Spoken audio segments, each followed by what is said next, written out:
श्रीमद् भागवत सप्ताह ज्ञान यज्ञ के द्वितीय दिवस में प्रवेश करते हैं। सांसारिक समस्याओं को छोड़ते हुए श्रीमद् भागवत रूपी कल्प वृक्ष की छांव में आते हैं और उनका आश्रय प्राप्त करते हैं। बोलिए व्यास जी महाराज की, बोलिए सुखदेव भगवान की, बोलिए श्रीमद् भागवत महापुराण की। राधे राधे। आइए शांति से श्रीमद् भागवत का श्रवण करते हैं। नमो भगवते वासुदेवाय।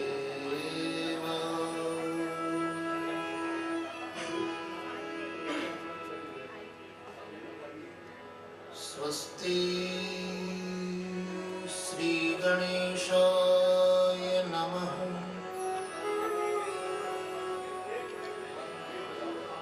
श्री गुरुचरण कमलेभ्यो नमः।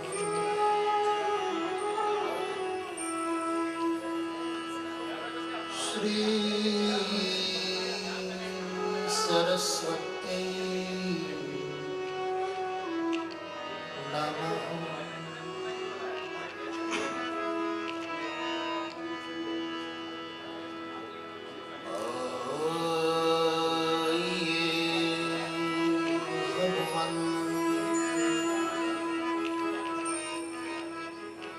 विराजिए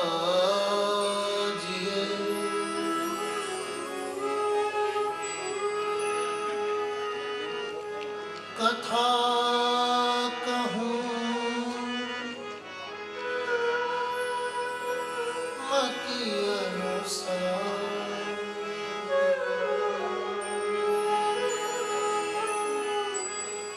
प्रेम सहित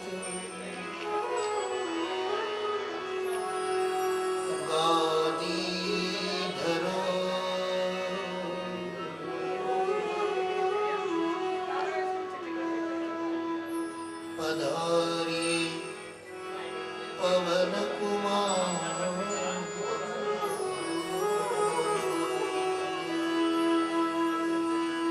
सियावर रामचंद्र की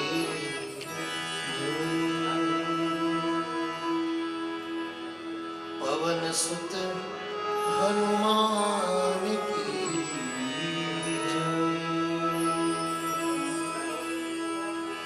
बोलो भाई सब संतानों की जय।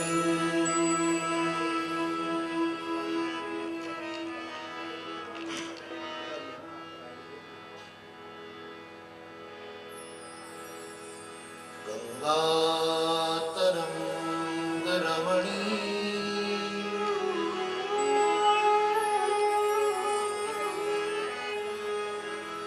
जटा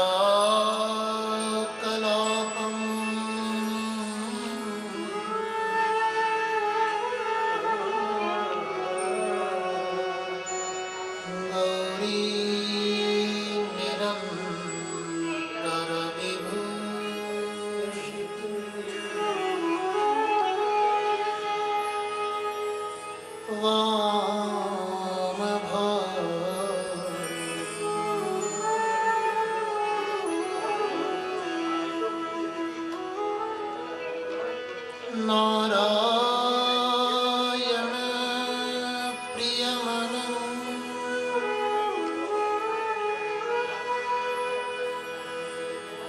मदापहारम्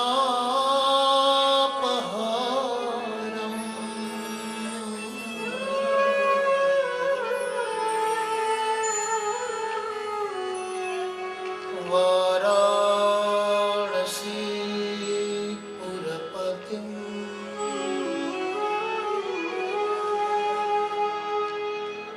भज विश्वनाथ।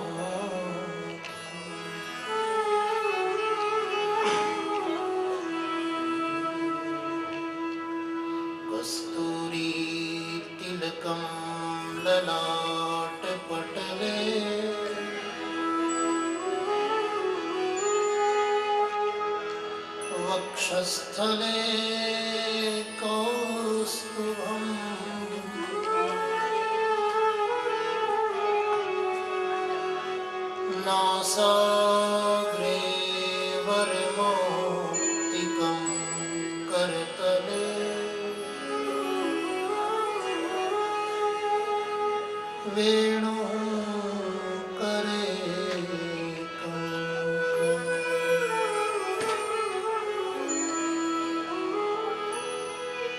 सर्वांगे हरिचंदनं सुललितं कंठे च मुक्तावली।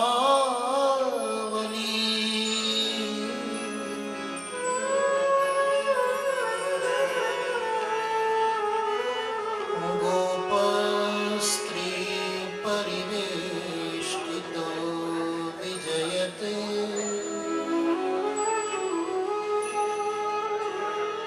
गोपाल चूड़ा।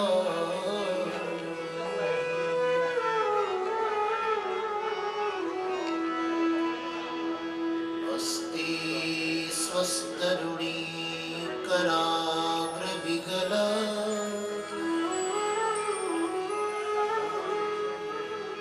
कल्पप्रसूनाप्लुतम्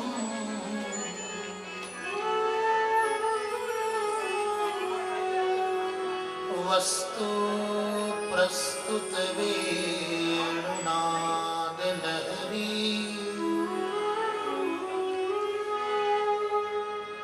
निर्वाण निर्व्याकुल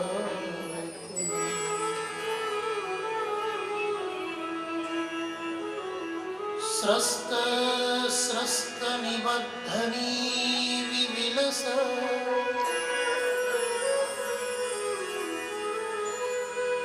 गोपी सहस्रावृतम्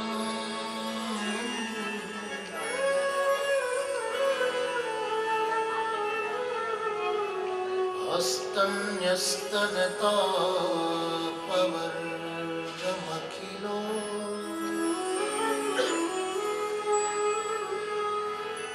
दारं किशोरा।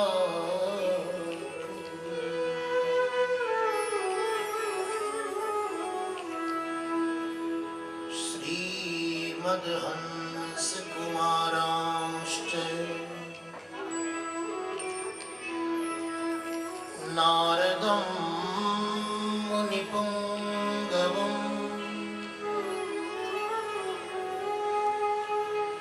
निम्बार्कं श्रीनिवासं च वन्दे आचार्यपञ्चकम्।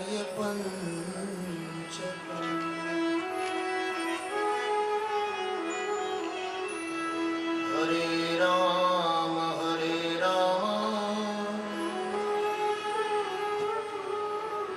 राम राम हरे हरे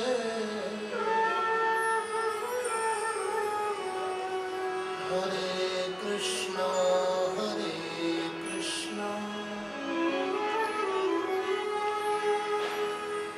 कृष्ण कृष्ण हरे।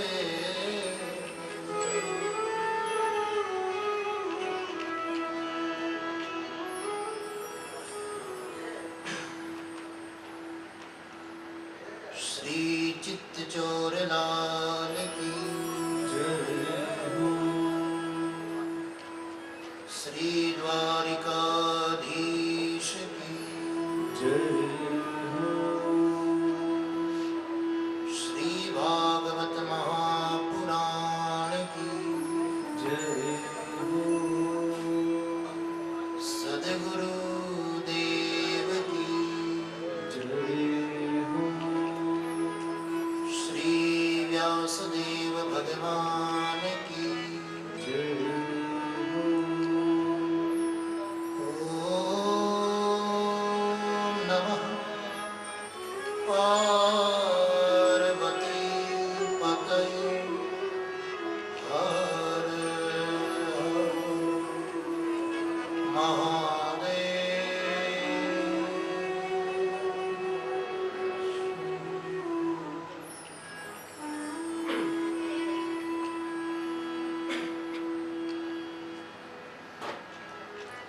आइए मनवाणी को पवित्र करने के लिए कुछ देर भगवान नाम आश्रय लेते हैं और फिर कथा में प्रवेश करेंगे।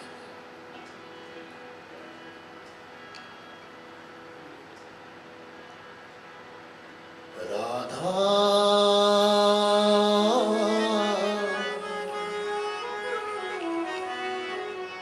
मेरी स्वामिनी राधा,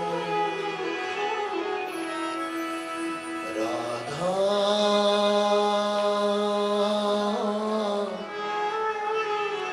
मेरी स्वामिनी राधा, मेरी स्वामिनी राधा। सब गाइए। मेरी स्वामिनी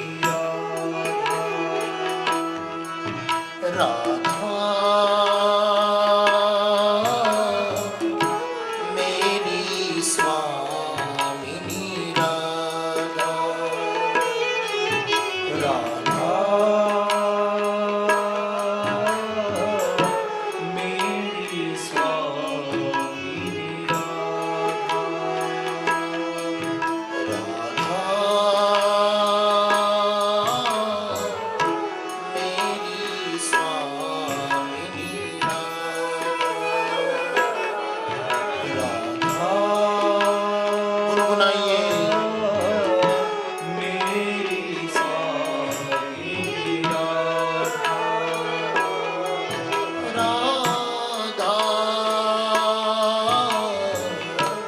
मेरी स्वामिनी राधा,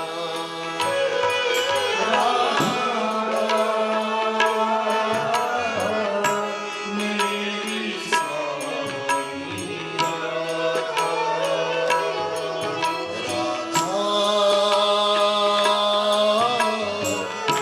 मेरी स्वामिनी राधा, राधा गाइए। मेरी स्वामिनी राधा मेरी स्वामिनी, मैं राधा को राधा में भाव से स्वामिनी मेरा होता राधा मेरी स्वामिनी, मैं राधा को राधा मेरी स्वामिनी मेरा होता जन्म जन्म मोहि दीजियो, जन्म जन्म मोहि दीजियो, श्री वृंदावन राधा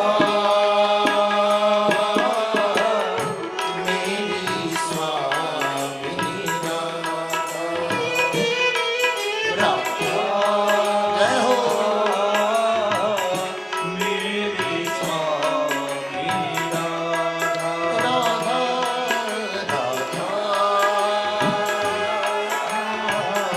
मेरी स्वामिनी राधा,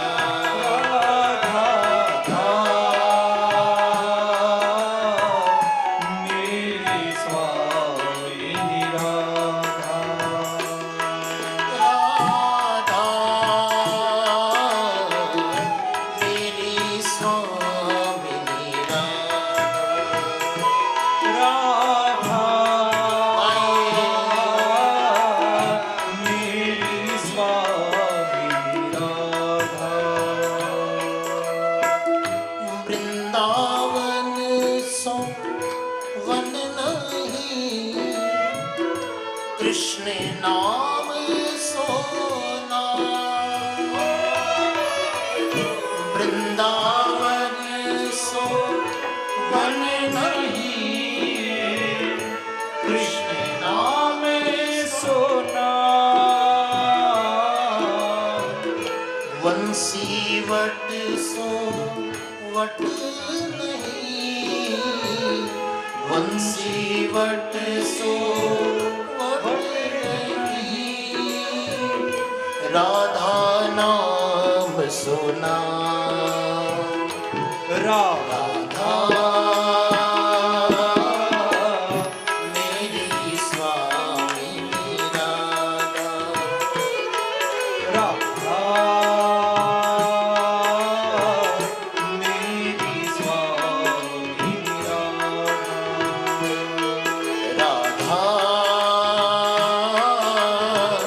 मेरी स्वामी राधा, राधा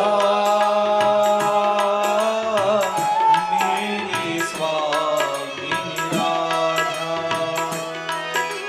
जय राधे जय राधे राधे जय राधे जय राधे राधे जय श्यामा श्यामा जय श्यामा श्यामा जय राधे राधे जय राधे गाइए श्यामा श्यामा जय राधे राधे जय राधे राधे राधे जय श्यामा श्यामा जय श्यामा जय राधे जय राधे राधे जय श्यामा राधे राधे जय श्यामा जय राधे।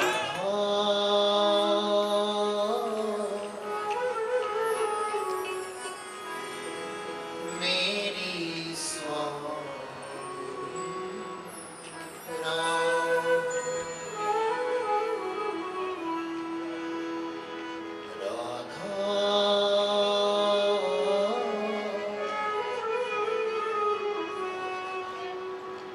मेरी स्वामी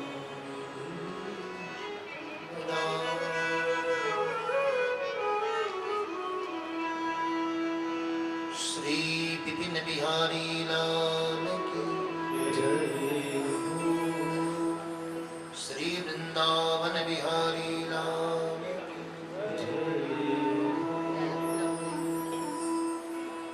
नारायणं नमस्कृत्य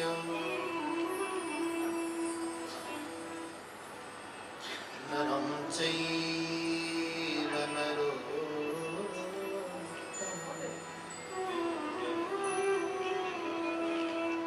देवी सरस्वतीं व्यासं ततो जयमुदीरये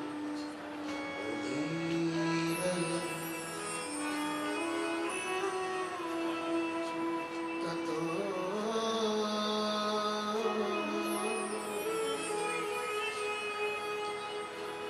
मुदीरये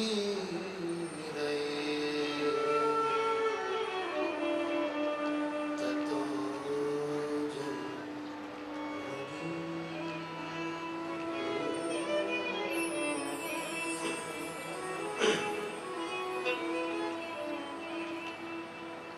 अखंड ब्रह्मांड नायक स्वयंभू भगवान श्री चित्त चोरलाल की चरणों में प्रणाम। उपस्थित पूज्य समस्त विप्र चरणों में प्रणाम।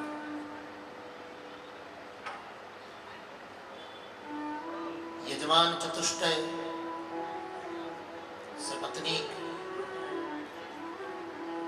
आपको हार्दिक अभिनंदन और उपस्थित सभी श्रोताओं को जिन्होंने अपने जीवन के बहुमूल्य समय को भगवान की कथा श्रवण सेवा में अर्पित किया है, उन सभी श्रोताओं का हार्दिक अभिनंदन। YouTube के प्रसारण के माध्यम से जो लोग घर बैठे भी इस कथा में शामिल हैं, भगवान की कथा की श्रवण सेवा ले रहे हैं, उन सब का भी हार्दिक अभिनंदन। आइए दत्तचित्त होकर श्रीमद् भागवत के दूसरे दिन की कथा में प्रवेश करते हैं। कुछ बातों को याद कर लें तो क्रम बन जाएगा, इसलिए कुछ बीती हुई बातों को याद करना है। कल की कथा में हमने दो बातों पर चर्चा की। श्रीमद् भागवत क्यों सुननी चाहिए, सबसे पहला विषय ये है, क्योंकि कोई भी कार्य करने से पहले एक लक्ष्य होता है, एक ध्येय होता है। यकीन मानिए, अगर आपके पास ध्येय नहीं है, अगर आपके पास लक्ष्य नहीं है, तो आप कभी अपनी मंजिल तक पहुंच नहीं पाएंगे। आजकल तो व्हाट्सएप का जमाना है, एक सेकंड में बड़ी बड़ी ज्ञान की बातें आपस में आदान प्रदान हो जाती है।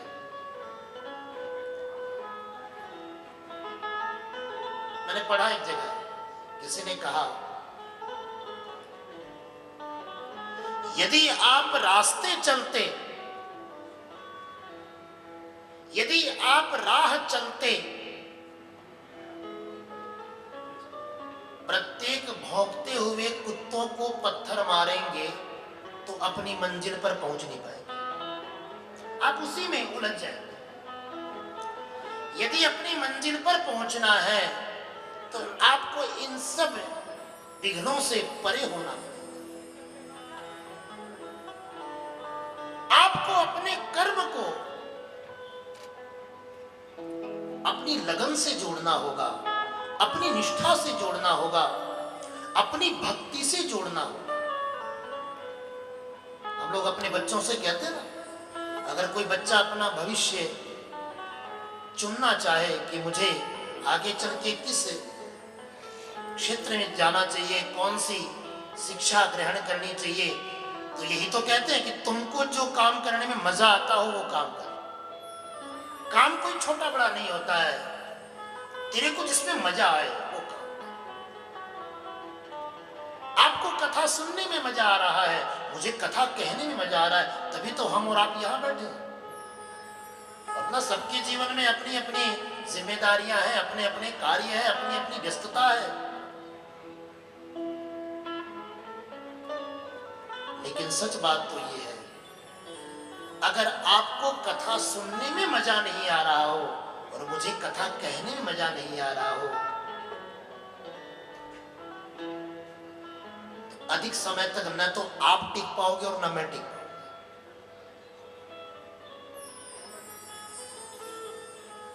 अपने ध्येय पर ले जाना।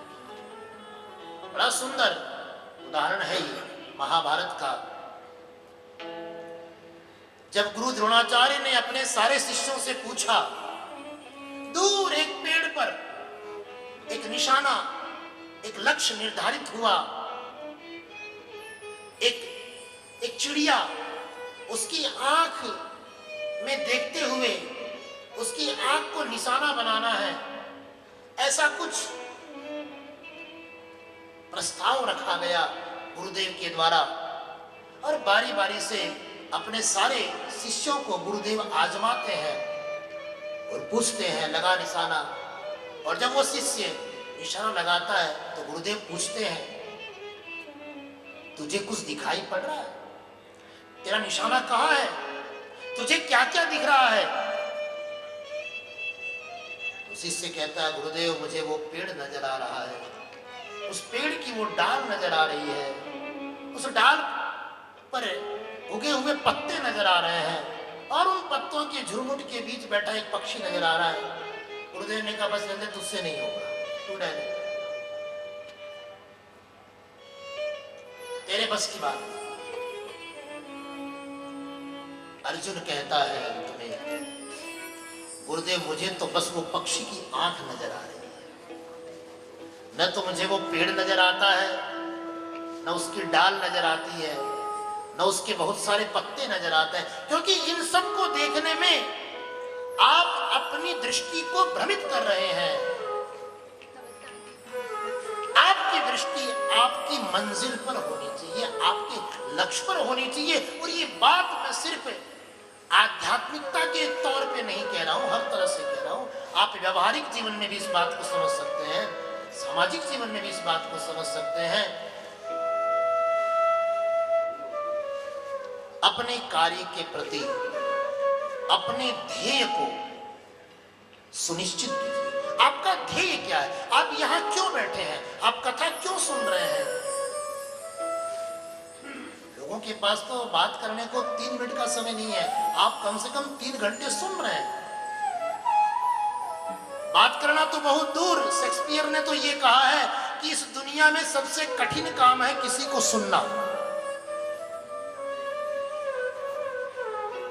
किसी को सुनना बहुत कठिन काम है साहब।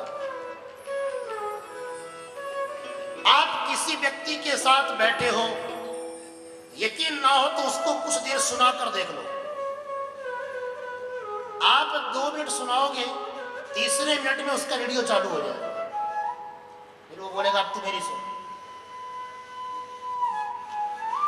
इसलिए शेक्सपियर कहता है किसी को सुनना बहुत बड़ी बात है। अच्छा, मजे की बात देखो, आजकल सबको शिकायत भी यही है।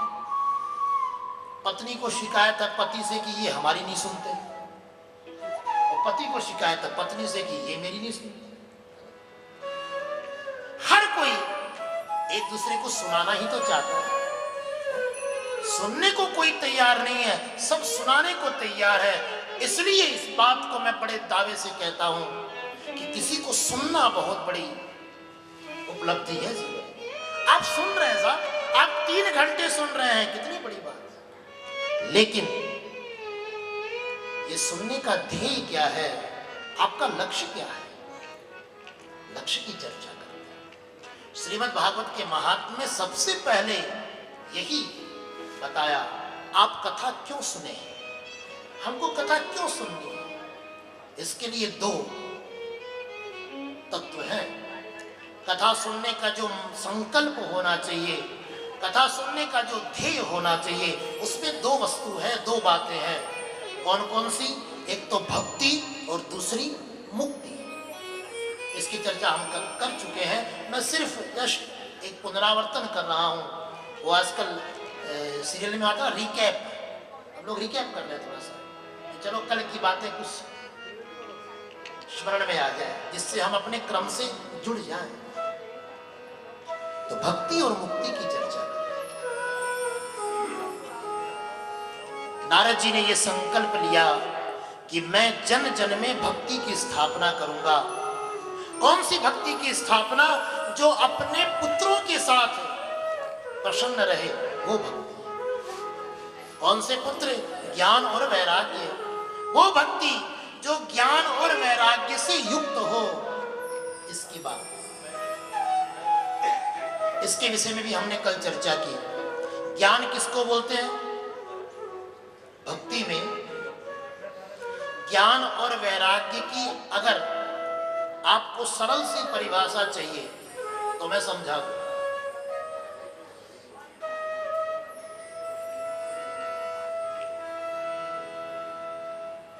जो करना है उसकी जानकारी होना ही ज्ञान है, और जो छोड़ना है उसकी जानकारी होना ही वैराग्य है। बस ये बात, यही ज्ञान और वैराग्य है।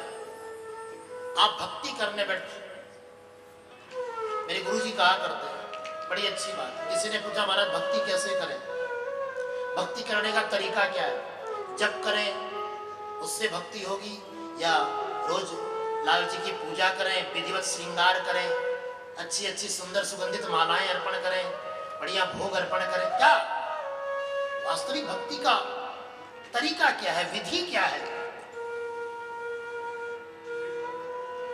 बिल्कुल सरल भाषा में ध्यान से सुनो, इससे अच्छी परिभाषा आपको कहीं नहीं मिलेगी। मैंने एक महापुरुष से सुनी, गुरुजी कहते हैं तेरे घर में कितने लोग रहते हैं? तो उसने कहा 4 लोग, हम 2 हमारे 2। तो एक काम कर, कल से अपने घर में 5 लोग मान लेना और वो 5वां तुम्हारा परमात्मा है। जैसे चारों के साथ रहते हो वैसे 5वें के साथ रहना है। 4 के लिए भोजन बनाते थे, कल से 5वें के लिए बनाना है। 4 के लिए कपड़े लाते हो, कल से 5वें के लिए भी लाते हो। 4 का ख्याल रखते हो, कल से 5वें का भी ख्याल रखते हो। 4 के लिए कमाते हो, कल से 5वें के लिए भी कमाते हो। बस यही भक्ति है। जिस दिन ये भाव, ये विश्वास हमारे मन में सुदृढ़ हो जाएगा, यकीन मानिए आप भक्ति के साम्राज्य में प्रवेश कर जाएंगे। यही भक्ति। तो भक्ति में क्या करना है उसे कहते हैं ज्ञान, और भक्ति में क्या छोड़ना है छोड़ना भी पड़ेगा। कहते हैं ना, प्रेम तो त्याग चाहता ही है। और एक बात और कहूं, अगर अपने जीवन में हम अपना निखार चाहते हैं तो हमको ग्रहण करने से ज्यादा छोड़ना पड़ेगा। ध्यान से सुनिएगा मेरी बात, बहुत मन में की बात कर। यदि आप अपने जीवन में निखार चाहते हैं, यदि आप अपना एक सुंदर चित्र चाहते हैं, अपना एक सुंदर चरित्र चाहते हैं, तो मेरा मानना है कि आपको ग्रहण कम करना होगा, निकालना ज्यादा। किसी महापुरुष की बात मुझे याद भी है, हम लोग गाते भी हैं, आप लोग ने सुना भी होगा। आदत बुरी सुधार लो, बस हो गया भजन। मन की तरंग मार लो, बस हो गया भजन। कुछ ज्यादा करना नहीं है, जो कर रहे हो उस पे कंट्रोल करना है। और एक बात और कहूं, बड़ी सुंदर बात है। एक मूर्तिकार जब मूर्ति बनाता है किसी पत्थर से, तो क्या करता है, उसमें ऐड नहीं करता है, बल्कि उसी को तराशता है।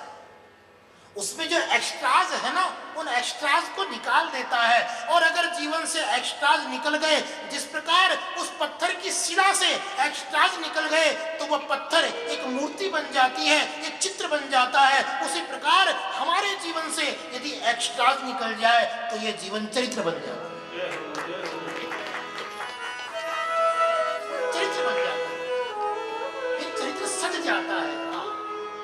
जैसे मूर्ति को सजाने के लिए, पत्थर को मूर्ति बनाने के लिए चेष्टा लगानी क्या, हाँ ठीक है, कुछ डेंटिंग पेंटिंग हम करते हैं, वो बात अलग है। मैंने कहा ऐड कम करना है, निकालना ज्यादा है। उसी तरह भक्ति में जो एक्स्ट्राज निकालना है, उसी का नाम वैराग्य है। जो जोड़ना है वो तो ज्ञान है, नहीं जोड़ोगे तो भी काम चलेगा। पुण्य कर्म नहीं करोगे तो भी काम चलेगा। पाप कर्म करने बंद कर दो, कोई बात नहीं। आप यदि पाप नहीं कर रहे हैं, आप यदि गलतियां नहीं कर रहे हैं, अगर आप बुराई नहीं कर रहे हैं, तो ये भी अपने आप में एक अच्छाई है कि नहीं? ये अपने आप में बुराई न करना भी एक अच्छाई है।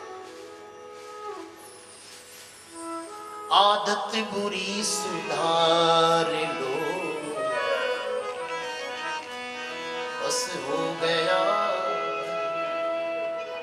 मैं मुक्ति की बात कर रहा हूं, मुझे एक दृष्टांत बड़ा प्यारा लगता है। आज तो मुक्ति का ही प्रसंग है, इसलिए ये बड़ा छोटा सा उदाहरण है, ध्यान से सुनिएगा। एक बार राष्ट्रपति महोदय किसी राष्ट्र पर्व के अवसर पर, हो सकता है स्वाधीनता दिवस रहा हो, इंडिपेंडेंट डे रहा हो, या गणतंत्र दिवस रहा, कोई भी पर्व रहा, एक राष्ट्रीय पर्व जिसको हमारा समूचा राष्ट्र जिस पे सेलिब्रेशन करता है, ऐसा एक सुंदर पर्व। उस पर्व के अवसर पर राष्ट्रपति महोदय सेंट्रल जेल जाते हैं। सेंट्रल जेल में कैदियों से मिलने के लिए इच्छा हो गई कि चलो आज हम अपने देश के कैदियों से मिलना चाहते हैं। भाई देश के सैनिकों से तो सभी मिलते हैं, देश के अच्छे अच्छे व्यापारियों से हर कोई मिलते हैं, अच्छे अच्छे अधिकारियों से हर कोई मिलता है। राष्ट्रपति ने कहा हमको आज अपने देश के कैदियों से मिलना है जो हमारे यहाँ कारागार में बंद है, हमको उनसे मिलना है। तो ये सूचना प्रशासन को पहुंच गई कि महामहिम आ रहे हैं, इसका पूरा प्रोटोकॉल जो है सब व्यवस्था में लग गया। और जेलर साहब ने कैदियों को बड़े एकदम समझाकर सावधानी से समझाया कि देखो राष्ट्रपति साहब आ रहे हैं, उनके सामने कोई किसी प्रकार की बदतमीजी नहीं होनी चाहिए, सबको एकदम शालीनता से, और जितना साहब पूछे उतना ही जवाब देना, कुछ अपनी तरफ से ज्यादा नहीं बोलना उनको। इस तरह से थोड़ा समझाया।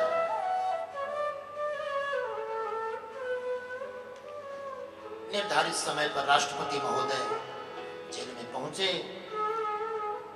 सारा प्रशासन महामहिम के पीछे पीछे चल रहा है। सारे कैदी अपने अपने बैरक, अपने अपने जेल के दरवाजे के बाहर हाथ बांधकर खड़े हैं और महामहिम का स्वागत कर रहे हैं। तो महामहिम ने पूछा एक कैदी से, कैसा चल रहा है? कैदी ने कहा साहब बिल्कुल ठीक, कोई असुविधा नहीं, कुछ कमी हो तो बताओ। आज मैं तुम लोगों से मिलने आया हूं। आज मुझे इच्छा थी कि तुम्हें किसी वस्तु की कमी हो उसको मैं पूरी करूं। आज इसी उद्देश्य से तुमसे मिलने आया हूं। अगर तुम्हें यहां रहने में, यहां की व्यवस्था में कोई असुविधा हो तो बताओ, कोई चीज की आवश्यकता हो तो। कैदी ने कहा साहब वैसे तो कोई असुविधा नहीं है, सब कुछ ठीक ही है, लेकिन जब आप इतना कह ही रहे हो तो मेरी इच्छा है, दीपावली आ रही है, इस बार थोड़ी हमारी ड्रेस चेंज हो जाए। ये कपड़े फट गए हैं तो मैं चाहता हूँ कुछ नए कपड़े मिल जाए, आप अगर आदेश करें तो। राष्ट्रपति ने तुरंत अधिकारी को बुलाया, कहा इनके लिए नए कपड़े की व्यवस्था करवाओ। वो व्यक्ति बड़ा खुश हो गया, कैदी बड़ा खुश हो गया। दूसरे कैदी के पास गए, आपकी कुछ डिमांड, कुछ इच्छा, कुछ कमी? नहीं नहीं वैसे तो सब ठीक है, लेकिन फिर भी अगर आप कह रहे हैं तो भाई इच्छाएं तो आदमी की अनंत होती है, तो चलो मैं भी अपनी इच्छा कह दूं। सब ऐसा है कि यहाँ भोजन में 4 रोटी खाने को मिलती है, मैं थोड़ा ज्यादा खाता हूँ, आप बोल के 6 रोटी करवा दो, आप इसको 6 करवा दो। राष्ट्रपति ने कहा ठीक है ठीक है, इसको भी भैया कल से 6 रोटियां।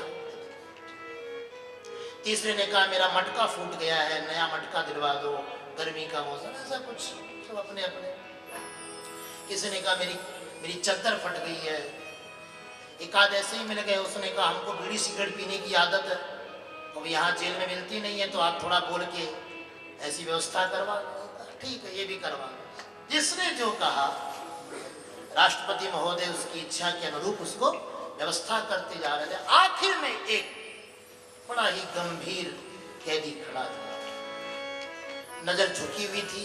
महामहिम को उसे देखकर कुछ लगा कि इसमें कुछ है, बड़ा गंभीर है, बड़ा शांत है, लगता है कुछ ज्यादा ही परेशान होगा, इसकी इच्छा हमको जरूर पूरी करनी चाहिए। ये सोचकर महामहिम उसके पास गए, उसके कंधे पर हाथ रखा, क्यों भाई परेशान हो? उसने कुछ नहीं कहा, बिल्कुल मौन रहा। बार बार पूछने पर उसने नजर उठाकर महोदय को देखा, उसकी आंखों में पानी, उसकी आंखों में आंसू थे, आंखें डबडबाई हुई थी। महामहिम हंस पड़े, अरे रोता क्यों है पगले, बोल, देख मैं सबको कुछ न कुछ देता हुआ आया हूं, तू भी कुछ मांग ले, मैं तुझे भी दूंगा। रोते हुए उस कैदी ने अपने आंसू पोंछे। महामहिम से कहा, महामहिम क्या वाकई आज आप देने के लिए आए? हाँ हाँ, वो तो सही, तेरी क्या इच्छा है? कैदी कहता है, महामहिम मुझे यहां से मुक्त कर दो, तो मुझे यहां से मुक्ति दे दो।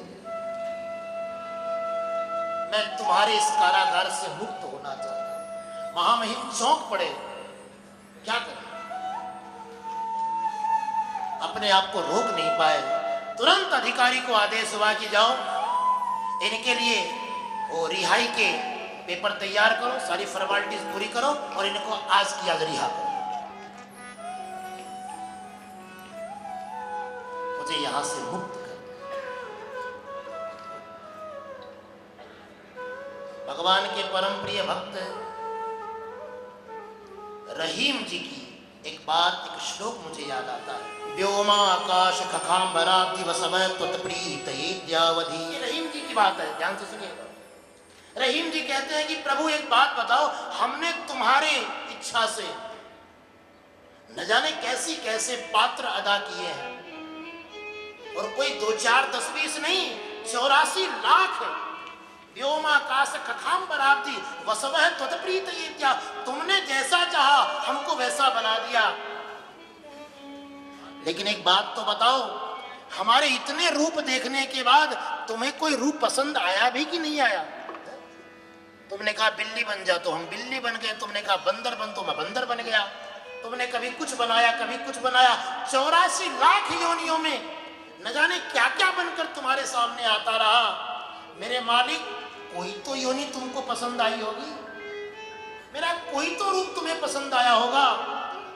भगवान उसका लेखा जोखा खोलने लगे, बोले भाई मुझे याद नहीं है तो इतनी बार आया, किस समय तो मुझे प्रिय लगा मुझे याद नहीं, थोड़ा वक्त दे, थोड़ा समय दे, मैं ढूंढता हूं, लेकिन ढूंढ भी लूंगा तो क्या, तू चाहता क्या ये बता।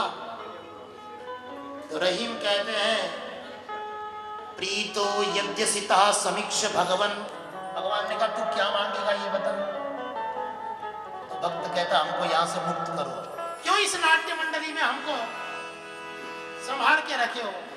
जब हम तुम्हारे किसी काम के नहीं है तो निकाल के बाहर फेंको इस ब्रह्मांड से कि चल जा, तू यहां से मुक्त हो जा, तुझे इस रंगमंच पर आने की आवश्यकता ही नहीं।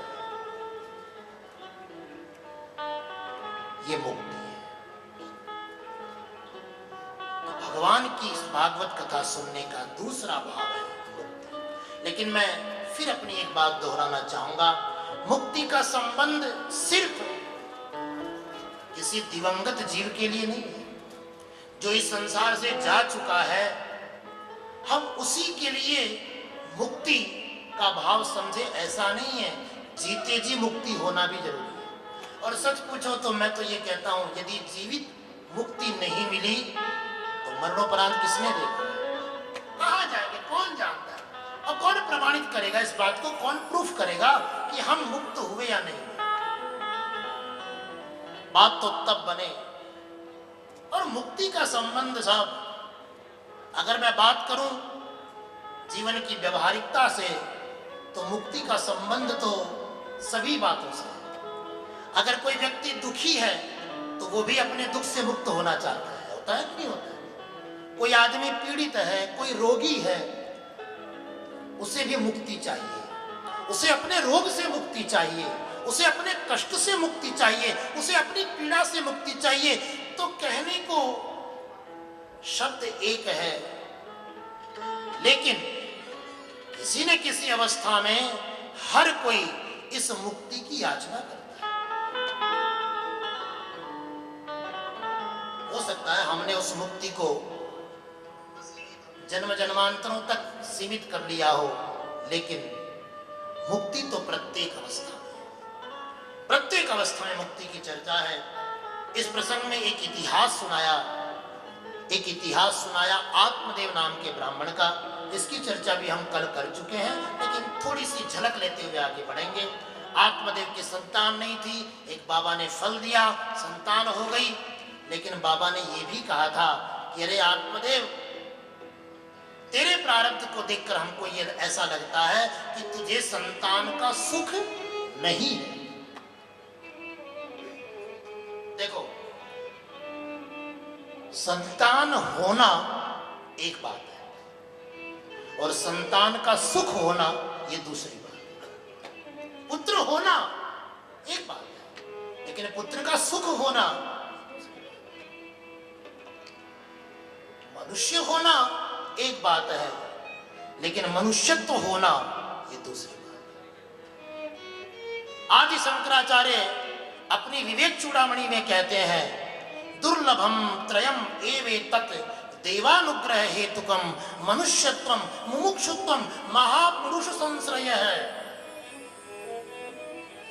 कहते हैं भाई, मनुष्य बनना भी बहुत बड़ी बात है। बोले मनुष्य तो हम हैं ही। बोले आप मनुष्य हैं, लेकिन जरूरी नहीं कि आप मनुष्य बन चुके हैं। क्या परिभाषा है? इंसान और इंसानियत में फर्क है। इंसान होना एक बात है, इंसानियत होना एक बात, आदमी होना एक बात है, आदमियत होना अलग बात।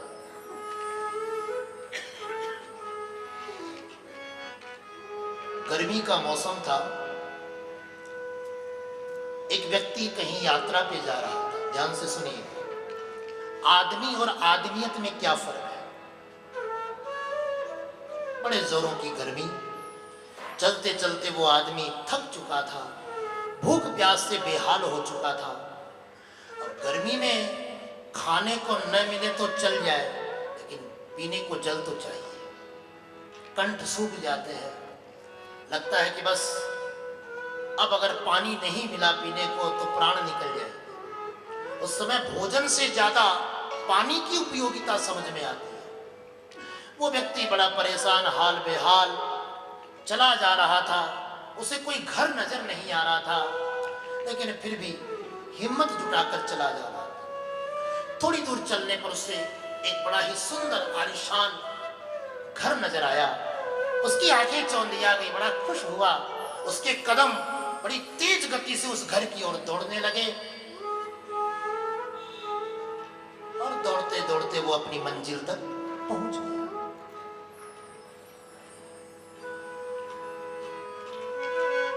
घर में एंट्री करते ही, एंट्रेंस पर ही राइट साइड में डाइनिंग हॉल या डाइनिंग रूम, जो भी आप कहो, उस पर एक व्यक्ति बैठा था। और वो हिलने वाली चेयर नहीं होती जो आगे पीछे होती, उस पर बैठा बैठा वो आजकल मशीन लगा के कानों में ईयरफोन बोलते हैं उसको, वो लगा के अपना कुछ गाने वगैरह सुन रहा हो। वो बेचारा प्यासा पथिक बिना किसी प्रकार के नॉक किए सीधा घर में प्रवेश कर गया और उसने जाकर उस महाशय से निवेदन किया, भाई साहब पीने को जल मिलेगा? 2-4 बार उसने कहा, लेकिन वो तो अपनी आंखें बंद करके अपने संगीत में व्यस्त था। फिर उसने धीरे से उसके घुटने के हाथ लगाया। जो ही घुटने के हाथ लगाया, व्यक्ति चौंक गया और उसने आंख खोली, देखा तू कौन है और तू अंदर आया कैसे बिना परमिशन के? तुरंत अपने ईयरफोन निकाले, तू है कौन, आ कैसे गया तू यहां से बिना? उसने कहा साहब सारी बातें बाद में पूछते ना, पहले पानी पिला। आपको जो पूछना है वो सब बाद में पूछते ना, पहले पानी पिला दो, क्योंकि तुम्हारे सवालों के जवाब से ज्यादा जरूरी मुझे प्यासे के लिए पानी है।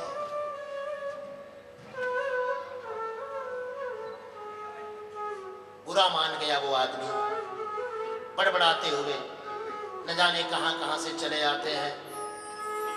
कोई मैनर नहीं है, कोई सेंस नहीं है, कोई सभ्यता नहीं है, कोई मर्यादा नहीं है, बस मुंह उठाए चल दिए। अरे पूछना तो चाहिए था। वो सज्जन बार बार एक ही बात, बाबूजी पानी पिला। अच्छा ठीक है, बैठ चुपचाप, पिलाते हैं। वो बैठ गया, फिर अपना बड़बड़ाने लगा, कुछ न कुछ बोलने लगा। फिर उसने कहा बाबूजी पानी। अरे तुझे कहाँ ना पिलाते हैं, किसी आदमी को बुलाता हूँ वो तुझे पानी पिलाए। और उसने दो चार आवाज अपने नौकरों को लगाई, जो भी कुछ नाम रहा होगा, उसने अपने नौकरों को आवाज लगाई, अरे रामू अरे लखन जल्दी इसको पानी पिला। न जाने कहाँ कहाँ से आ जाते हैं, ये है वो। अब देखो पानी भी पिला रहा और एहसान भी करा, डांट भी रहा। पता नहीं पानी कितना पिलाएगा, लेकिन डांट ज्यादा पिला रहा है। पता नहीं कहाँ कहाँ से आ जाते हैं। आजकल नौकर भी बड़े अपने मन मिजाज में रहते हैं, किसी ने सुना नहीं हो या उसने बेमन से पुकारा तो कोई आया नहीं, जो भी है।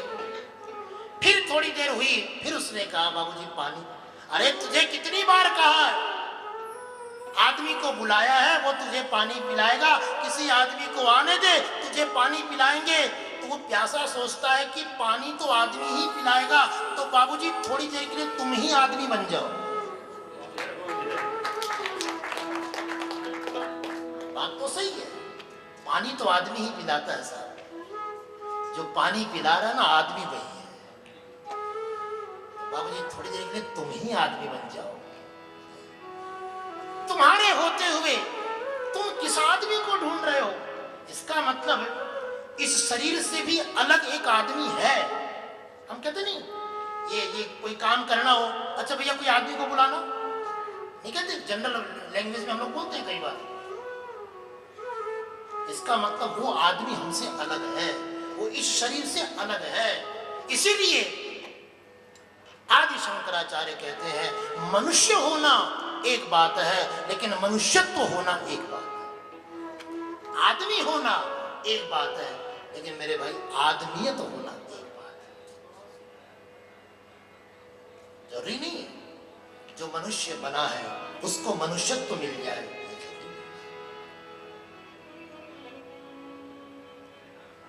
पुत्र का होना एक बात है, लेकिन पुत्र का सुख मिलना जीवन में, आत्मदेव को पुत्र तो हुआ लेकिन पुत्र का सुख नहीं हुआ। ऐसा दुष्ट धुंधकारी कभी कभी तो धन के लिए अपने माता पिता तक को मार देता, उन पर हाथ उठा देता। अपने पुत्र के हाथों आखिर मार खाकर पिता को बहुत दुख हुआ। और आज उस ब्राह्मण की भाषा बदल गई, उसके विचार बदल गए, उसके सोचने का तरीका बदल गया। उसने सोचा इससे अच्छा तो ये पुत्र न होता, तो इससे अच्छा तो इसकी मां बांझ रह जाती। उस महात्मा ने बिल्कुल सही कहा था कि मुझे पुत्र का सुख ही नहीं, क्या करूं, कहां जाऊं, किसके पास रहूं। इन्हीं सब चिंताओं से घिरा हुआ आत्मदेव घर के बाहर बैठा था। और एक दिन गोकर्ण जी उस गाय के पुत्र के रूप में जिनका जन्म हुआ है, उस महात्मा के प्रसाद के फलस्वरूप गाय के गर्भ से जिस बालक का जन्म हुआ है, ऐसे गोकर्ण जी। देखो गोकर्ण का मतलब क्या होता है पता है? ध्यान से सुनना। शरीर तो पूरा मनुष्य का है, लेकिन उनके कान गाय जैसे थे, इसलिए उनको गोकर्ण कहते थे। लेकिन ये तो हुआ एक आध्यात्मिक अर्थ। इसका व्यवहारिक अर्थ क्या है पता है? अपने कानों को गाय के जैसे बनाकर। गाय के कानों में सुनने की शक्ति बड़ी तेज होती है। हाँ, तुरंत कोई भी आहट होती है तुरंत चौंक जाती है। इसलिए कान के मामले में अपने आप को गोकर्ण बनाकर सुनने के बाद। ऐसे गोकर्ण जी एक दिन आते हैं। पिता की ये स्थिति देखकर मन में दुख होता है। पिता ने पूछा बेटा तू ही बता क्या करे, तू तो ज्ञानी है, तू तो पंडित है। देखो एक पिता भी पंडित है, लेकिन वो अपने पुत्र से ही पूछता है। इसलिए हमारे यहाँ कहते हैं उम्र की बात अलग है, अगर कोई उम्र में बड़ा हो तो ये बात अलग है, लेकिन आध्यात्मिकता की दृष्टि से या धर्मशास्त्रीय दृष्टि से अगर मैं आपको कहूं विप्राणाम ज्ञानतो ज्येष्ठम, ब्राह्मणों में, ब्राह्मण वर्ण में जो ज्ञान में श्रेष्ठ होता है उसी को बड़ा माना गया।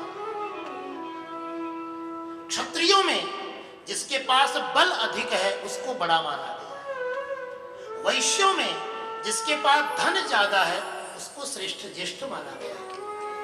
और उम्र के लिहाज से बड़ा छोटा ये तो शूद्रों की व्यवस्था है। हमारे यहाँ ऐसी व्यवस्था है, ब्राह्मणों में जो ज्ञान अधिक रखता हो उसको श्रेष्ठ, उसको ज्येष्ठ मानो। इसलिए आज एक पिता अपने पुत्र के सामने अत्यंत दीन होकर पूछता है, किम कर्तव्यम वने तात तत्वम वद सविस्तरम। हे पुत्र, मुझे क्या करना चाहिए, अब तुम ही बताओ। गोकर्ण जी ने बड़े ही शालीनता के साथ अपने पिता को मुक्ति का मार्ग बताया। देखो, पिताजी कह रहे हैं, बेटा तू कहे तो मैं जंगल में चला जाऊं, मैं घर छोड़ दूं।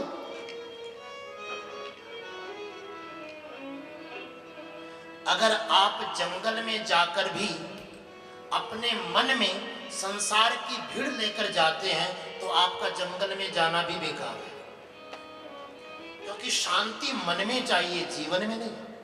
जब तक मन में शांति नहीं होगी जीवन अशांत ही रहेगा। इसलिए आवश्यकता है मन को शांत करने की। तो गोकर्ण जी ने अपने पिता को मुक्ति के 10 लक्षण बताए, मुक्ति के 10 तरीके बताए। कहा, पिताजी पहले ये 10 तरीके अपना लो, फिर तुम चाहे कहीं भी जाओ, तुम्हारे लिए वहीं पर जंगल है, वहीं पर वन है, वहीं पर शांति है। बड़ा सुंदर भाव। इसको हमारे भागवती भाषा में इसको गोकर्ण गीता भी कहते हैं। 2 श्लोक हैं, बड़े प्यारे श्लोक हैं। देहे स्थिमां सरुधिरे भीमतिं त्यजत्वं जाया सुता दिशु सदा ममतां विमुञ्च पश्यानिशं जगदिदं क्षणभङ्गनिष्ठ वैराग्यराग रसिको भव भक्तिनिष्ठ धर्मं भजस्व सततं त्यज लोक धर्मान् सेवस्व साधु पुरुषान् जहि काम तृष्णाम् अन्यस्य दोष गुण चिंतन माशु मुक्त्वा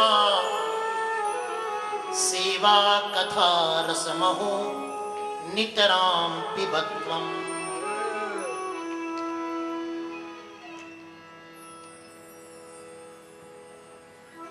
अगर मैं आपसे कहूं कि दुनियादारी को छोड़कर बिल्कुल एकांत में आ जाओ, बिल्कुल शून्य हो जाओ, और आप मेरी बात मान भी लोगे तो 8 बजे के बाद आप बिल्कुल अपने परिवार को नहीं छोड़ पाओगे। छोड़ पाओगे संसार में? चलो यहां तो बोल दोगे, हाँ महाराज जैसा तुम कहोगे वैसा करोगे, लेकिन 8 बजने के बाद जब वो खिलखिलाता हुआ परिवार नजर आएगा तो नहीं छोड़ पाओगे। इसलिए वैराग्य का मतलब ये नहीं है कि अपने आप को बिल्कुल क्लीन कर दो ना, अपने भीतर सब कुछ डिलीट मार दो, ऐसा नहीं है।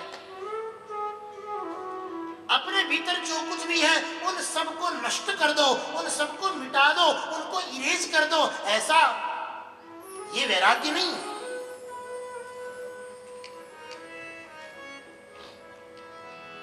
जो है उसको रहने दो, उसका टेस्ट चेंज कर दो, उसकी दिशा बदलो, अपने परिवार को परमात्मा बनाओ। अपने परिवार को आज सुबह हम लोग चर्चा कर रहे थे, आप लोगों ने शायद ध्यान दिया होगा, अरुणा जी ने तो बड़ा उत्साह भी उनको हुआ ये बात सुनकर, जो हमने कहा कि पूजा के अंत में हम लोग बोलते ना, ये जो पूजा करके हमने पुण्य प्राप्त किया है, हे ठाकुर जी इन 16 उपचारों की सामग्री के साथ ये पुण्य भी मैं आपको चढ़ाता हूं, ऐसा एक प्रसंग सुबह चला। सच बात तो यही है, इस भाव का नाम ही मुक्ति है। जीवन में तुम जो कुछ भी कर रहे हो अपने समस्त कर्मों को परमात्मा को अर्पण कर दो, इसी का नाम मुक्ति।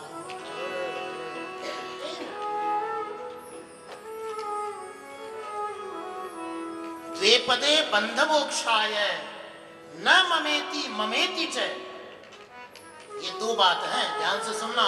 अगर आपने नहीं सुना हो तो कल फिर पूजा में ध्यान से सुनना। जब हम लोग अंत में कहते हैं अनेन पूजनेन अमुक देवता प्रीयताम न मम, दो वाक्य हैं, एक तो न मम और दूसरा मम।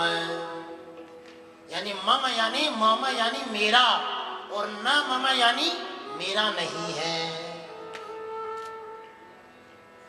बस यहीं से बंधन होता है और यहीं से मोक्ष होता है।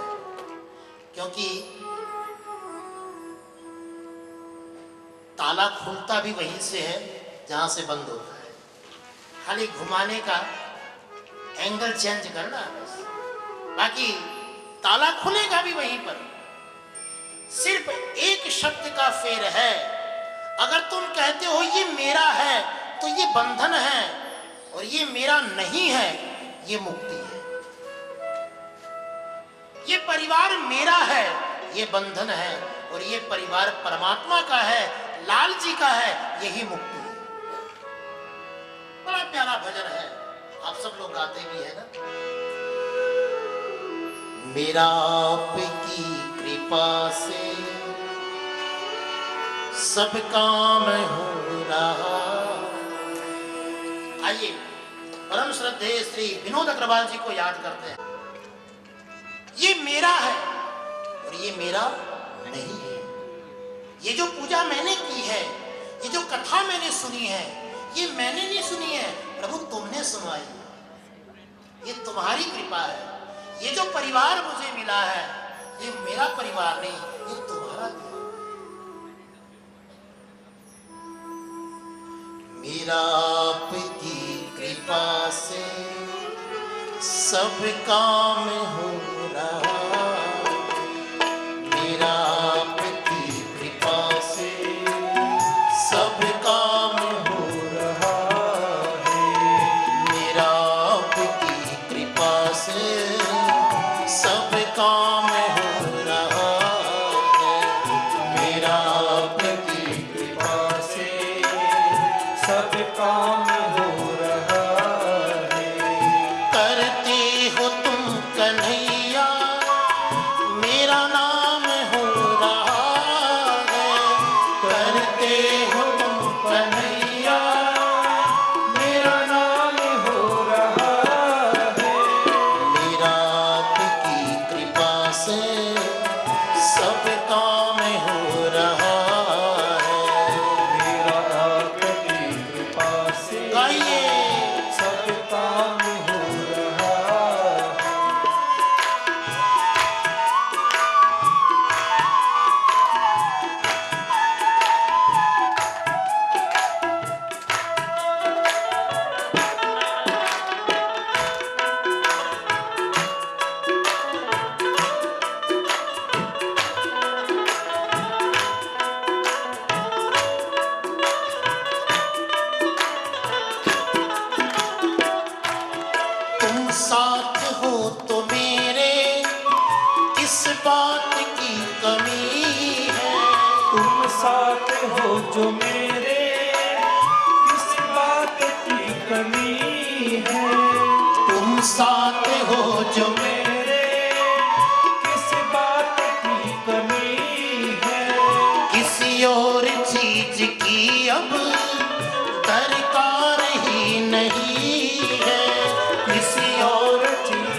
मुझे हर कदम कदम पर तूने दिया सहारा।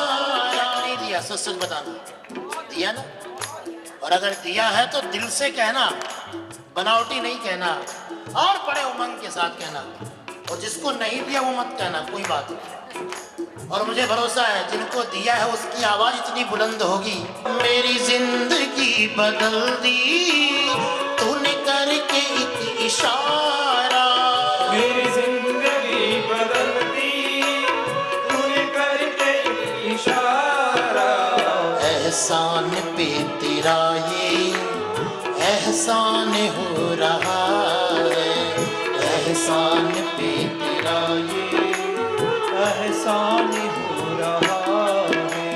मेरा आपकी कृपा से सब काम हो रहा है, मेरा आपकी कृपा से सब काम हो रहा है।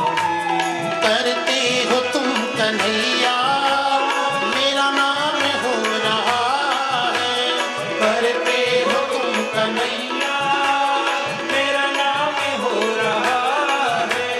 मेरा आपकी कृपा से सब काम हो रहा है, मेरा आपकी कृपा से सब काम हो रहा है। मेरा आपकी कृपा से सब काम हो रहा है। मेरा आपकी कृपा से सब काम हो रहा है।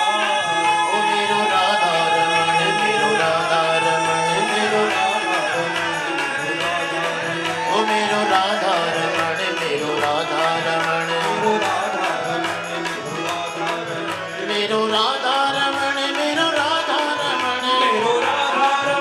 मेरो राधा रमण, मेरो राधा रमण, प्यारो राधा रमण, ओ मेरो राधा रमण, प्यारो राधा रमण, ओ मेरो राधा रमण, प्यारो राधा रमण, मेरो राधा रमण, प्यारो राधा रमण, मेरो राधा रमण, प्यारो राधा रमण, ओ मेरो राधा रमण, प्यारो राधा रमण, मेरो राधा रमण, प्यारो राधा रमण, ओ मेरो राधा रमण, प्यारो राधा रमण, ओ मेरो राधा रमण, प्यारो राधा रमण, ओ मेरो राधा रमण, प्यारो राधा रमण, ओ मेरो राधा रमण, प्यारो राधा रमण, ओ मेरो राधा रमण, प्यारो राधा रमण, ओ मेरो राधा रमण, प्यारो राधा रमण, ओ मेरो राधा रमण।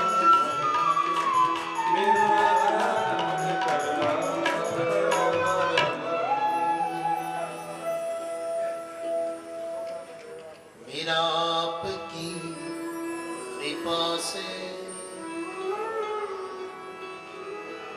सब काम हो रहा,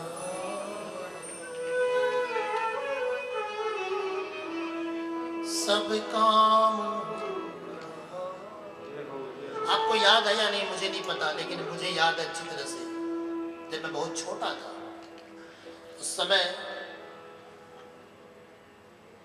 हमारे भारतवर्ष की बहुत एक अद्भुत संस्था है धार्मिक साहित्य की, गीता प्रेस। आपने नाम सुना होगा। गीता प्रेस का एक बहुत पुराना लोगो जो प्राय हर किताबों में आता है, आपने देखा ना, एक सिंबल होता है सबका अपना अपना।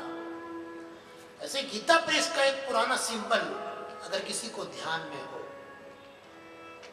उसमें कुरुक्षेत्र के समरांगण में रथ के नीचे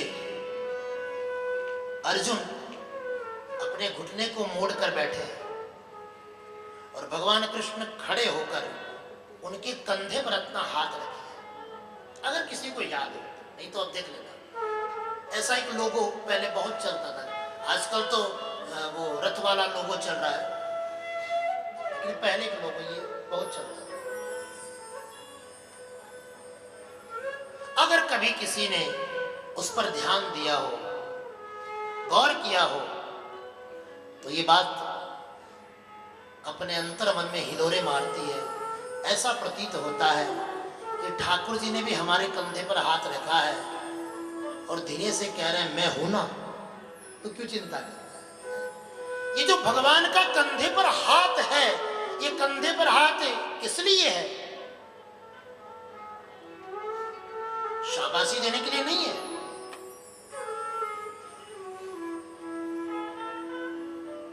आपने देखा होगा बहुत से दोस्त जब साथ में चलते तो एक दूसरे के कंधे पर हाथ रखते थे। कंधे पर हाथ क्यों रखते हो? पकड़ भी तो सकते हैं हाथ।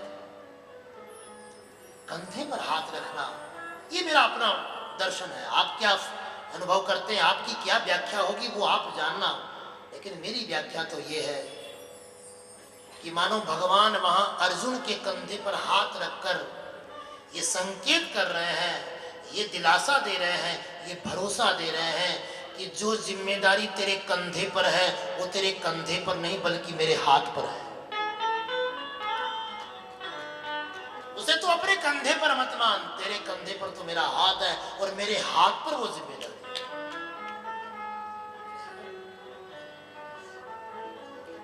इसलिए करते हो तुम कन्हैया मेरा नाम। ये जो सूत्र है साहब, ये जिस दिन जीवन में उतर गया समझ लेना आप मुक्त हैं।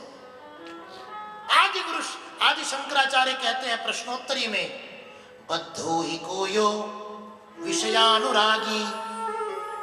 अरे बोले पहले ये तो पता कर लो बंधा हुआ कौन है, तभी तो मुक्ति पता चलेगी। मुक्त होने के पहले बंधन को तो पता कर लो, दवा लेने से पहले रोग का तो पता कर लो। यशोदा वाले बैठे हैं यहाँ, पता तो करो वहां जाके कि रोग क्या है। और मैं तो ये कहता हूं रोग का पता चल जाए तो रोग के उपचार से ज्यादा ये जानना जरूरी है कि ये रोग हुआ क्यों।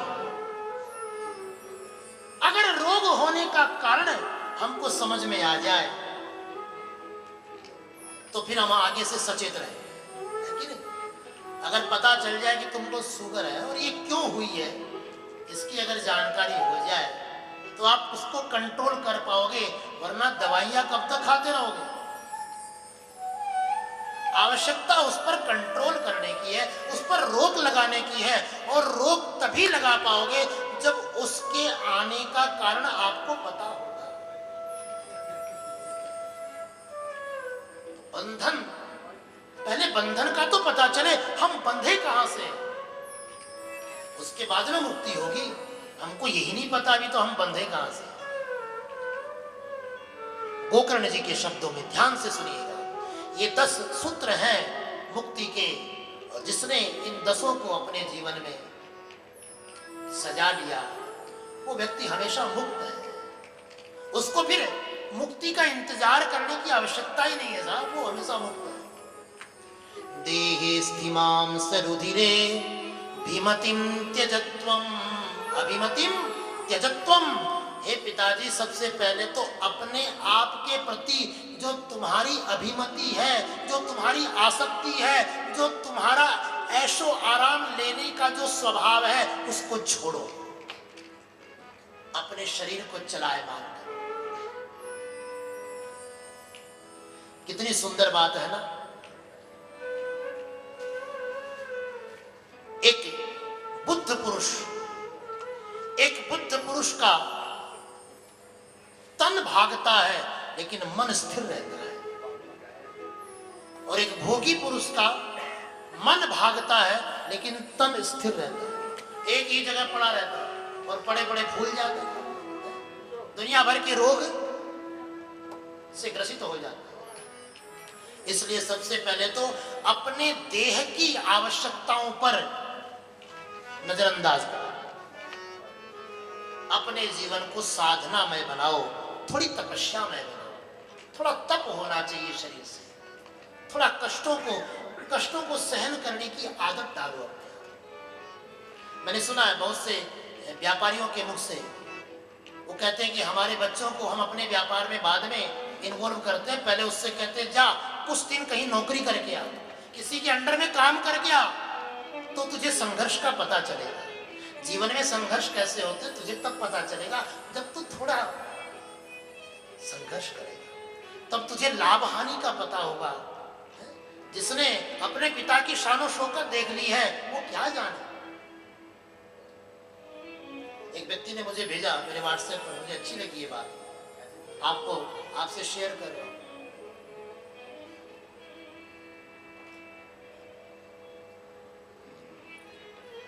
शौक तो पिता की कमाई से ही पूरे होते हैं। बेटे के शौक तो पिता की कमाई से ही पूरे होते हैं, खुद की कमाई से तो जरूरतें पूरी होती हैं। खुद की जो कमाई है उससे जरूरत भर पूरी हो जाए वही बड़ी बात है। बाकी पिता की कमाई से तो शौक पूरे करता। संघर्ष, थोड़ा शरीर को अभिमतिम त्यजत्वम, अपने शरीर को चेतना दीजिए, शरीर को सुप्त मत कीजिए, चेतना। जाया सुता दिशु सदा ममताम विमुंच, थोड़ा परिवार के प्रति भी आसक्ति कम करो। जब परिवार तुम्हारा है ही नहीं तो तुम्हारा अधिकार क्या हुआ उसमें? वो तो ठाकुर जी का परिवार है, उसे परमात्मा के प्रति सुपुर्द करो। तुम्हारी जिम्मेदारी है, उसका पालन करो, लेकिन ममता मत रखो। ममता तो भरोसा तो परमात्मा पे रखो। अन्याभिलाषिता शून्यम, श्री मधुसूदन सरस्वती कहते हैं भक्ति रसामृत सिंधु में, अन्य की अभिलाषा करना बंद कर दो। निरपेक्षम दूसरा सूत्र है, ममता का परित्याग। सबसे पहले अहम का परित्याग और फिर मम का परित्याग। इसलिए हम पूजा के अंत में कहते हैं न मम। ध्यान देना, मैं रोज बुलवाता हूं आपसे, कल से ध्यान दे लेना। ये न मम क्यों बोलते हैं? वो इसीलिए बोलते हैं कि मैंने जो पूजा की है ये मैंने नहीं की है, ये तुमने ही कराई है और तुम ही ने की है, तुम ही ने ये सौभाग्य दिया है, इसलिए इसमें मेरा कुछ नहीं है, जो कुछ है तुम्हारा। मुझे बड़ी तरस की बात लगती है जब कोई ये कहता है कि मैंने ये माला ठाकुर जी को पहनाई तो ठाकुर जी बड़े सुंदर लग रहे हैं। अगर कोई ऐसा कहे तो मुझे उसकी बुद्धि पर बड़ा तरस आता है, क्योंकि तूने माला पहनाई तो ठाकुर जी सुंदर हुए, ऐसा नहीं है। तुमने ठाकुर जी को माला पहनाई इसलिए ये माला सुंदर हो गई।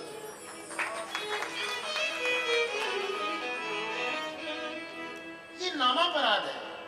पद्म पुराण में 32 प्रकार के नामापराध, सेवापराध, यानी भगवान की सेवा में भी तुमसे अपराध होने की संभावना है। उन 32 प्रकार के सेवा अपराधों में एक अपराध ये भी है कि तुम अपने द्वारा चढ़ाई हुई वस्तु को उस परमात्मा की विशेषता से अधिक मानते। मैं वृंदावन से पोशाक लेकर आई और ये पोशाक पहनने के बाद ठाकुर जी इतने सुंदर लग रहे, इतने सुंदर लग रहे, पूछो मत। अच्छा, क्या ठाकुर जी पोशाक से सुंदर है?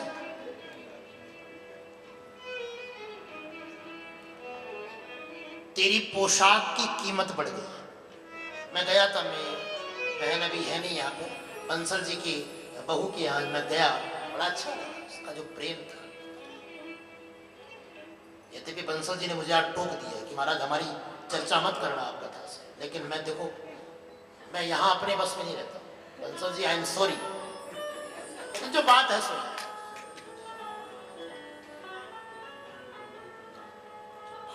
जो आ जाए, देखो मैं तो, अगर आप ये सोचते हैं कि मैं कुछ प्री प्लान करके आता हूं या मैं कुछ पहले से कैसेट रिकॉर्ड करके लाता हूं और वो यहाँ चलाता हूं, तो आप गलत है। मैं तो बस बैठ जाता हूं और वो जैसा बुलवा दे वैसा बोल देता। ये मेरे बस। लेकिन सत्यता ये है कि ठाकुर जी के प्रति ये भाव यदि आपके मन में है कि जो हमने किया है इसमें हमारी कोई विशेषता नहीं है, ये तुमने करवा लिया, ये तुम्हारी विशेषता है। मैंने सुना है वृंदावन में महात्मा थे, जब कोई उनको प्रणाम करता तो वो तुरंत ठाकुर जी को प्रणाम करते। तो कोई पूछता बाबा ये क्या है? कोई भी आपको प्रणाम करता आप तुरंत हाथ जोड़ लेते हैं, अपने ठाकुर जी को प्रणाम करते हैं। बोले भैया वो मुझे प्रणाम नहीं कर रहा है, वो भी अपने ठाकुर जी को ही प्रणाम कर रहा है। फर्क इतना ही है कि उसका ठाकुर जी उसको मुझ में नजर आ रहा है, इसलिए वो मुझे प्रणाम कर रहा है और उसके किए हुए प्रणाम को मैं उस परमात्मा तक पहुंचा रहा हूं। उसने जो प्रणाम मुझे भेंट की वो मैं उस तक पहुंचा रहा हूं। वैसे आप लोगों का काम कभी नहीं पड़ा होगा, लेकिन मुझे इसकी आदत है। जब मैं 97-98 में काशी में पढ़ता था, उस समय हमारे पास रिजर्वेशन के पैसे नहीं हुआ करते थे। मैं घर से कभी पैसे नहीं मंगाता था पढ़ने के लिए। उस जमाने में हमारे यहाँ विद्या बिल्कुल निशुल्क थी, बिल्कुल निशुल्क। और मुझे याद है मैंने सन 2003 में वृंदावन में आचार्य की वहां तक भी एक समय ऐसा आया जब मुझे 1500 रुपए की बहुत ज्यादा जरूरत थी। और आज भी मुझे वो घटना याद है।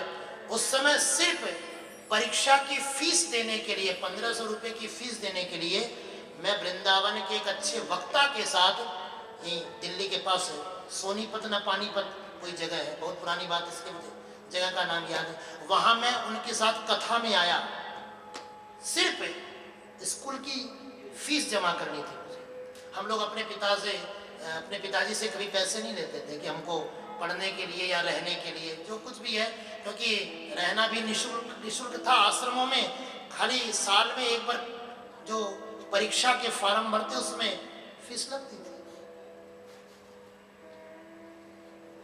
उन दिनों जब मैं काशी में पढ़ता, मुझे अच्छी तरह याद है, इसे आप मेरी कथा मत मान लेना, ठाकुर जी की चर्चा है, लेकिन मुझे याद है उस समय कभी दीपावली के या कोई भी खास मौके पर घर जाना होता, कलकत्ता रहते थे मैं उस समय, तो कलकत्ता जाते तो हम लोग जनरल डिब्बे में जाते थे। टिकट रिजर्वेशन की व्यवस्था होती नहीं थी, तुरंत खिड़की से टिकट खरीदी और जैसा भी जगह मिल जाए अपना जनरल डिब्बे में बैठ जाते थे। आपने अनुभव तो नहीं किया, लेकिन कभी सुना होगा या देखा होगा। काफी भीड़ रहती है ना, नीचे भी बहुत से लोग बैठे होते हैं, ऊपर भी बहुत से लोग बैठे होते हैं। और उस भीड़ को चीरता हुआ एक अंधा व्यक्ति भीख मांगता हुआ जैसे तैसे करके वो सारी भीड़ के भीतर से वो बेचारा अपना भीख मांगता हुआ आ रहा है। तभी ऊपर की सीट पर बैठा हुआ एक व्यक्ति, उसकी भावना बनती है और उसने अपनी जेब में से 1 रुपया निकाला और उसने नीचे वाले को दिया, कहा दे भाई ये मेरी तरफ से उस बाबा के हाथ में रख दे। तो नीचे बैठे वाले व्यक्ति ने वो पैसा लेकर उस अंधे बाबा के हाथ में रख दिया। अंधा तो देख नहीं पाता कौन दे रहा है, तो उसने जो है देने वाले को तुरंत आशीर्वाद दे दिया, भगवान तेरा भला करे। तो जिसने दिया उसने कहा बाबा मैंने नहीं दिया, ये तो ऊपर वाले ने दिया। ध्यान देना, जिसने दिया है वो क्या कहता है, बाबा आशीर्वाद मुझे मत दो, ये मैंने नहीं दिया, ऊपर वाले ने दिया है। और वो ऊपर वाला कौन है, समझ गए ना? उस ऊपर वाले ने हमको दिया है और हम किसी को दे रहे हैं, तो हम अपना कुछ नहीं दे रहे हैं, हम तो उसका दिया हुआ दे रहे हैं। न ममेत, ये मेरा नहीं है, ये मान लेना ही मुक्ति है सर। तो सबसे पहले अपने अहम को मिटाओ, फिर अपने मम को मिटाओ, ये दूसरा। तीसरा सूत्र, वैराग्य राग रसिको। मैंने कहा ना, अगर आपसे कोई कहे कि अपने परिवार अपने दुनियादारी को छोड़ छाड़ के वैरागी बन जाओ, बन पाओगे? नहीं बन पाओगे। कोकण जी भी कहते हैं ये पॉसिबल भी नहीं है, होगा भी नहीं, हमसे नहीं होगा, तुमसे कहां से होगा। तो क्या करें? बोले रसिक बनो, लेकिन राग के रसिक नहीं, वैराग के रसिक बन जाओ। राग का रसिक नहीं, वैराग का रसिक। रस तो होना चाहिए जीवन में, लेकिन वो रस किसका होना चाहिए? वो रस होना चाहिए रास का, वो रस होना चाहिए रसिक बिहारी का। ये षट रस का रस नहीं होना चाहिए कि आज सब्जी में नमक कम है, आज रोटी कुछ जली हुई है, आज चावल कुछ कच्चे हैं। ये रस नहीं होना चाहिए। रस तो होना चाहिए, लेकिन वो रास रासेश्वर का रस होना चाहिए। इसलिए वैराग्य राग रसिको, वैराग्य का रस अपने जीवन में उतार लो। भव भक्ति निष्ठ है, और ये कब उतरेगा? जब तुम्हारे जीवन में भक्ति की निष्ठा आ जाएगी। भक्ति की निष्ठा। धर्मम भजस्व, पांचवा सूत्र कहते हैं धर्म का भजन करो। धर्मम भजस्व सततम, निरंतर, हमेशा, किसी भी समय तुम्हारे द्वारा ऐसी कोई क्रिया नहीं होनी चाहिए जो धर्म से विरुद्ध हो। ऐसी कोई भी क्रिया नहीं होनी चाहिए। हमेशा उस धर्म के अनुरूप अपने जीवन को व्यतीत करो। धर्मम भजस्व सततम त्यज लोक धर्मान, और लोक धर्म का परित्याग कर दो। लोक धर्म का परित्याग, धर्म को तो पाना है, लेकिन लोक धर्म को छोड़ना है। सेवस्व साधु पुरुषान, साधु पुरुषों की संगति करो। कल मैं संगत की बात कर रहा था। आपके जीवन में संगति अच्छी होनी चाहिए, साधु पुरुषों का संग होना चाहिए। यदि आप साधु पुरुषों का संग कर रहे हैं तो यकीन मानिए मुक्ति आपके पास है। सेवस्व साधु पुरुषान जहि काम तृष्णाम, और आठवीं बात, काम तृष्णा का परित्याग कर। देखो मैंने पहले भी कहा था ना, जीवन में ऐड कम करना है, एक्स्ट्रा को ज्यादा निकालना है। इसलिए हर बात के साथ निकालने वाली बात है। ये करो और ये मत करो, दोनों चीज चल रही है। इसी का नाम ज्ञान और वैराग्य है। क्या करना है ये ज्ञान है, और क्या नहीं करना है, क्या छोड़ना है वैराग्य। तो करना क्या है? बोले साधु पुरुषों का संग करो। जही काम तृष्णाम, अपने जीवन की काम तृष्णाओं का परित्याग करो। अगर कोई चीज तुम्हें मिल रही है ठाकुर जी कृपा से, उसको अंगीकार करो। और अगर किसी वस्तु को मिलने में विलंब हो रहा है तो उसमें भी संतोष रखो। कई बार ऐसा होता है, हमें याद है, आपने भी शायद बचपन में कभी अनुभव किया होगा, माताएं यहां बैठी है, अगर बच्चा जिद करे कि मैं सारी टॉफी खा जाऊंगा, तो क्या तुम सारी टॉफियां देते हो? नहीं नहीं, आज एक ही का, कल दूसरी दूंगा। ये तो कहते हैं, सारा एक साथ नहीं देते, आज एक ही का। इसी तरह वो परमात्मा हमारे जीवन में हमारी आवश्यकता के अनुरूप कुछ न कुछ देता रहता है, उसको स्वीकार करते रहते हैं। क्योंकि माँ जानती है ये ज्यादा टॉफी खाएगा तो उसको नुकसान भी है। इसलिए परमात्मा भी जानता है कि ज्यादा विषयों में भेजूंगा तो नुकसान तुझे ही, इसलिए कुछ कुछ प्रसाद लेते। जय ही काम तृष्णा। और बड़ी सुंदर बात, अन्यस्य दोष गुण चिंतन माशु मुक्त्वा। ये बात मेरे पिताजी बड़े भाव से कहते हैं, और जब हम लोग सुनते हैं, इस एक गुण पर, इस एक लक्षण पर घंटों बातें होती रहती है। वो क्या है? कहते हैं अन्यस्य दोष गुण चिंतन माशु मुक्त्वा। दूसरे के दोष और गुण, इन दोनों को देखना बंद कर दो। न तो किसी की बुराई देखनी और न किसी की अच्छाई देखनी। बोले महाराज ऐसा क्यों? बुराई न देखे ये बात तो अच्छी लगती है, लेकिन अच्छाई भी न देखे ऐसा क्यों? क्योंकि कभी कभी अच्छाई देखने से प्रतिस्पर्धा हो जाती है,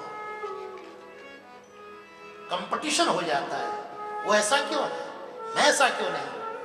अपने प्रति हीन भावना उत्पन्न होती है। इसलिए अच्छाई देखो तो खाली ठाकुर जी की देखो, बस अपने ठाकुर जी पर भरोसा रखो। इससे अच्छा कोई नहीं है, इससे अच्छा।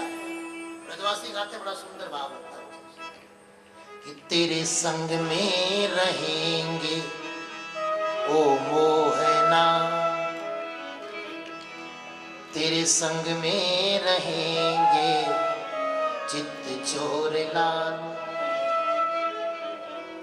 चित्त चोर लाल मेरे राधा रमण लाल।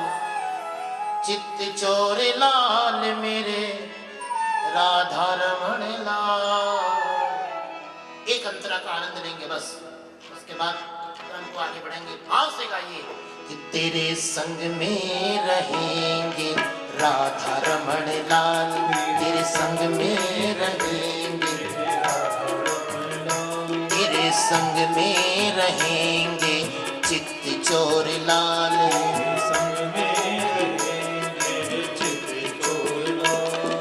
राधा रमण लाल मेरे चित्त चोर लाल। राधा रमण लाल मेरे चित्त चोर लाल। राधा रमण लाल मेरे चित्त चोर लाल। राधा रमण लाल मेरे चित्त चोर लाल। और तेरे संग में रहेंगे चित्त चोर लाल। तेरे संग में रहेंगे चित्त चोर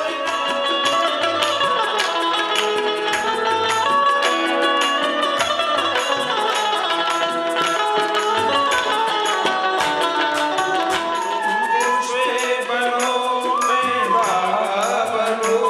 तुम पुष्प बनो मैं धागा मिलूं। पुष्प बनो मैं धागा बनो। अच्छा है तो तू अच्छा है, शिकायत है तो तुझसे शिकायत है, हमको किसी से परवाह नहीं।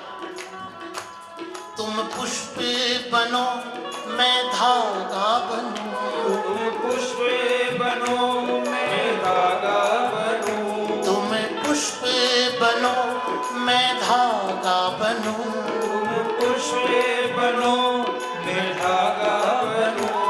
माला में मिलेंगे चित्त चोर लाल।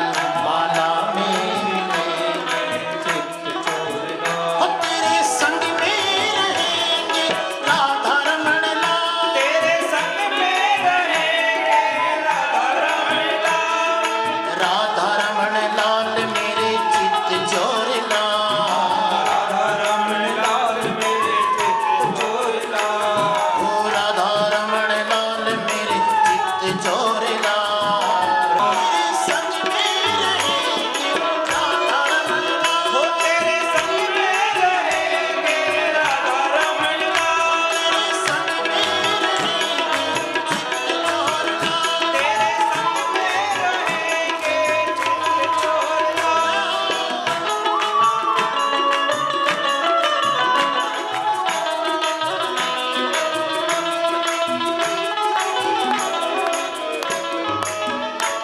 तुम चंदन बनो मैं पानी बनूं। तुम चंदन बनो मैं पानी बनो। हम और आप कैसे रहेंगे? जैसे चंदन और पानी रहते हैं।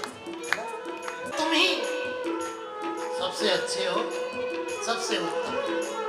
तुम चंदन बनो मैं पानी बनूं। तुम चंदन बनो मैं पानी बनो।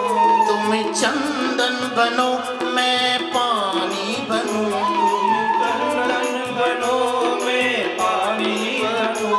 माथे पर मिलेंगे